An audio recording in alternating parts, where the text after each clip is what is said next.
আসসালামু আলাইকুম সুপ্রিয় শিক্ষার্থীবৃন্দ। এককের ঘরে 2 থাকলে বর্গ নির্ণয় করার ম্যাজিক শিখে নাও। দেখে নাও, 2 এর বর্গ 4, কিন্তু 12 বর্গ হবে 144। এখানে শেষ অঙ্ক 2, প্রত্যেকটার শেষ অঙ্ক 2। খুব সহজেই নির্ণয় করে নাও তার বর্গ। অর্থাৎ শেষ অঙ্ক যদি 2 হয়, বর্গফলে অবশ্যই এককের ঘরে 4 আসবে। এবং পরবর্তী অঙ্ককে কিভাবে নির্ণয় করবে, অর্থাৎ তার জন্য দশকের ঘরকে 4 দিয়ে গুণ এবং দশকের ঘরের বর্গ, যেমন 4 একে 4, 1 স্কোয়ার 1, আবার 4 দিয়ে গুণ, 4 দুগুণে 8, 2 এর বর্গ 2 দুগুণে 4,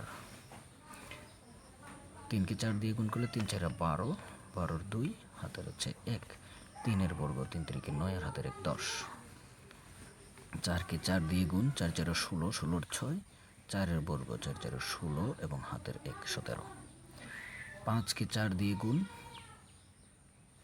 4 5 20, 0 হাতের আছে 2, 5 5 25 এবং হাতের 2 হলো 27, 6কে 2 দিয়ে গুণ করলে 4 দিয়ে গুণ করলে 4 6 24, 24 এর 4 হাতের আছে 2, 6 এর বর্গ 6 6 36 আর হাতের 2 38, 7কে 4 দিয়ে গুণ করলে 4 7 28, 28 এর 4, 7 এর বর্গ 7 7 49 আর হাতের 2 51, 8কে 4 দিয়ে গুণ করলে 4 32, 32 এর 2 হাতের আছে 3, 8 এর বর্গ 8 8 64 এবং 3 67, 9কে 4 দিয়ে গুণ করলে 4 নং 36, 36 এর 6 এবং হাতের আছে 3, 9 এর বর্গ 9 নং 81 এবং হাতের 3 84।